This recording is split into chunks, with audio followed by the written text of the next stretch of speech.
Good morning. நீங்கள் எழுத்தாளர் சுஜாதா எழுதின கதைகள்லாம் நிறைய படிச்சிருப்பீங்க.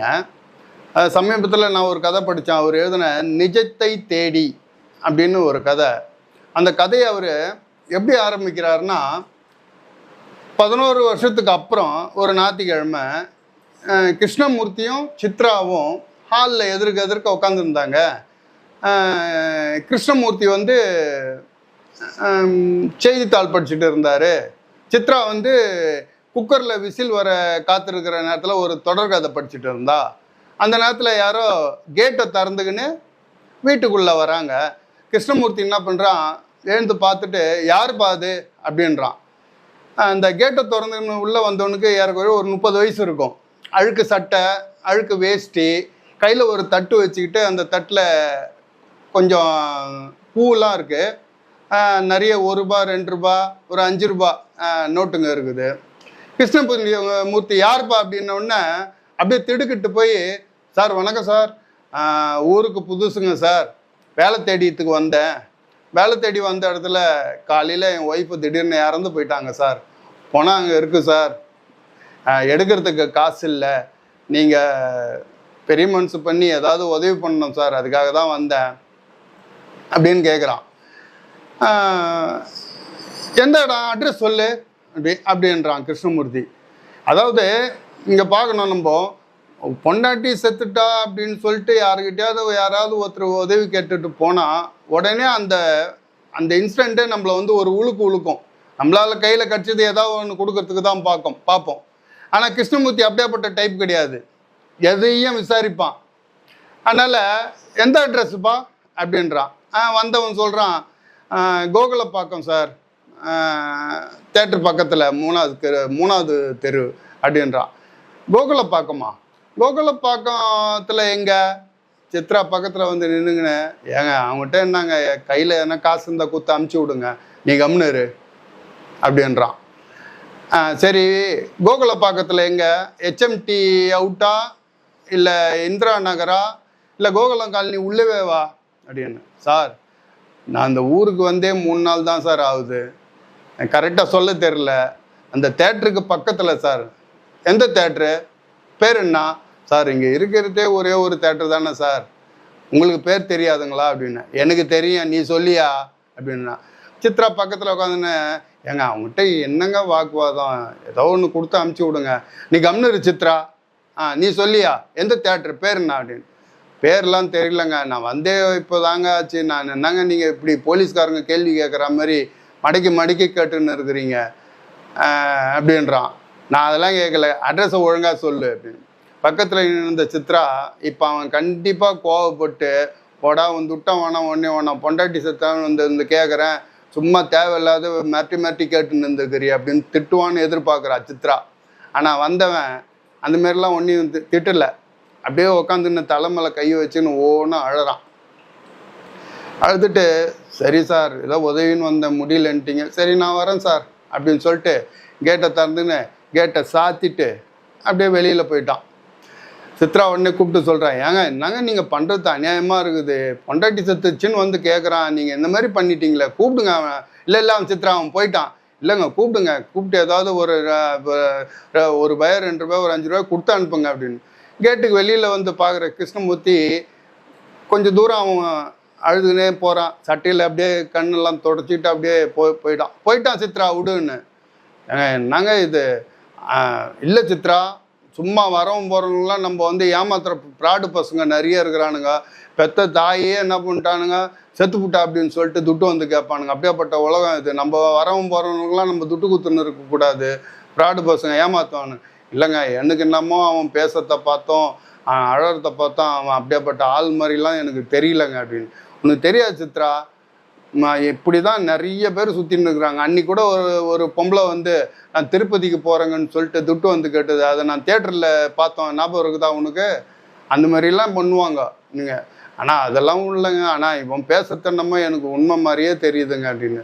நான் இவ்வளோ தூரம் சொல்கிறேன், நீ அதையே சொல்லிட்டு இருக்கிறீ உண்மைன்னு சொல்லிட்டு. இவனெல்லாம் ப்ராடு சித்ரா, அவனுங்க இப்படி தான். ஏதாவது ப்ராடாக இருந்தால் என்னங்க, அவன் பேசுறதுல எனக்கு என்னமோ தெரியல, சரி விடுங்க சரி இதுக்கு மேலே சண்டை வந்தால் ஒருத்தருக்கு ஒருத்தர் அப்புறம் பட்டன் கோச்சிக்கிட்டு அப்புறம் சாப்பிடாத போயிடுவார் அப்படின்னு நினச்சிட்டு சித்ரா என்ன பண்ணிட்டா சரின்ட்டு உள்ளே போகிறா.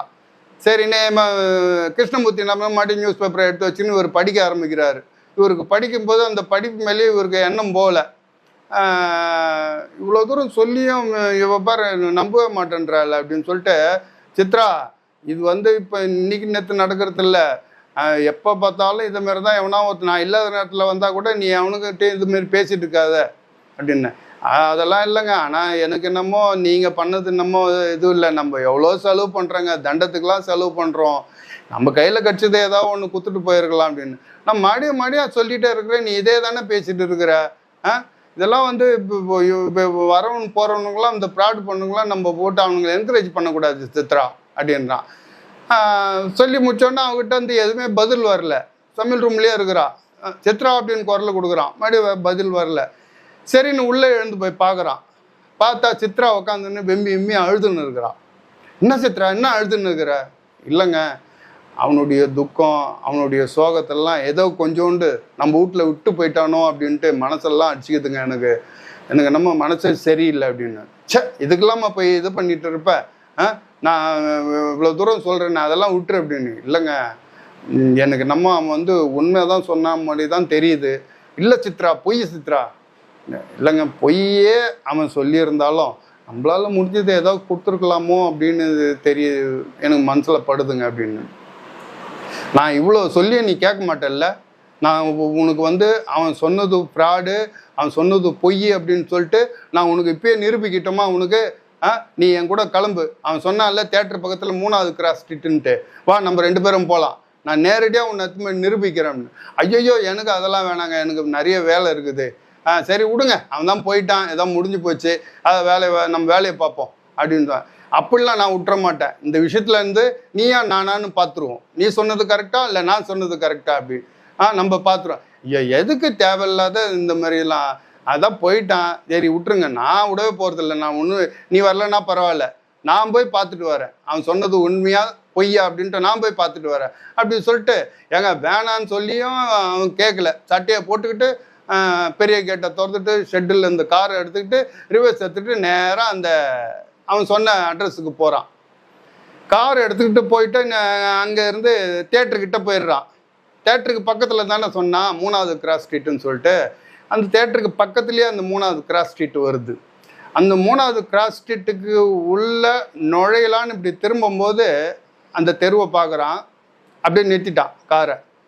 அந்த தெரு நீளமாக இருக்குது. அந்த தெருவுக்கு நடுவில் ஒரு சட்டியில் புகை வந்துன்னு இருக்குது. சட்டியில் புகை போட்டு வச்சுட்டு இருக்கிறாங்க. ஓரத்தில் ஒரு இதை மூங்கில், இந்த பச்சை ஓலை எல்லாத்தையும் செவுத்து ஓரமாக சாத்தி வச்சுருக்குறாங்க. வீட்டு ஓரத்தில் நீளமாக ஒரு பெஞ்சை போட்டு ஒரு பணத்தை கடத்தி வச்சுருக்குறாங்க. ஓரத்தில் இவன் தலைமையில் கையை வச்சுக்கிட்டு மணலில் அவன் இங்கே போனவன் உட்காந்துன்னு இருக்கான். இதை கிருஷ்ணமூர்த்தி பார்க்குறான். பார்த்த உடனே அப்படியே ரிவர்ஸில் எடுத்துகிட்டு வண்டியை நேராக வீட்டில் செட்டில் விட்டுடுறான். விட்டு இறங்கி வரான். சமையல் ரூமில் சித்ரா வெளியில் வரான். வெளியில் என்னங்க ஆச்சு என்ன ஆச்சு அப்படின்னா, நான் சொல்ல சித்ரா அவன் பயங்கர ஃப்ராடுன்னு சொல்லிட்டு அந்த தேட்டர் பக்கத்தில் இருக்கிற 3வது கிராஸ் ஸ்ட்ரீட்டை ஃபுல்லாக செக் பண்ணி பார்த்துட்டேன், அவன் சொன்ன மாதிரி எதுவும் கிடையாது, சுத்த ஃப்ராடு அப்படின்றான். சித்ரா அதுக்கு பதில் சொல்கிறா, அப்பாப்பாப்பா என்ன போய் சொன்னாங்க அப்படின்னு சொல்லிட்டு அந்த கதையை அப்படியே நிறுத்திடுறாரு, முடிச்சிட்டாரு. இந்த கதையில் இதை 1980 எழுதியிருக்காரு. ஏறக்குறைய 40-45 வருஷம். இந்த 45 வருஷமாக பார்க்கும்போது அவர் அன்றைக்கி எழுதின அந்த கதை இன்றைக்கும் செல்லுபடியாகுது. இன்றைக்கும் பார்த்தீங்கன்னா இதே மாதிரி இருக்கவங்க, இதே மாதிரி இப்போ உதவி கேட்குறவங்க எல்லா இடத்துலையும், அப்பார்ட்மெண்ட்டில் சரி வீட்டில் சரி எல்லாம் வந்துக்கின்னு தான் இருக்காங்க. அதுக்கு நம்ம அந்த கதையில் வர கிருஷ்ணமூர்த்தி மாதிரியே தான் நம்மளும் ரெஸ்பான்சிபிள் பண்ணின்னு இருக்கிறோம். என்ன சொல்கிறோம், அவன் சொல்கிறதெல்லாம் வரவன் சொல்கிறதெல்லாம் பொய்ன்னு கிருஷ்ணமூர்த்தி சொல்கிற மாதிரியே தான் சொல்லின்னு இருக்கிறோம்.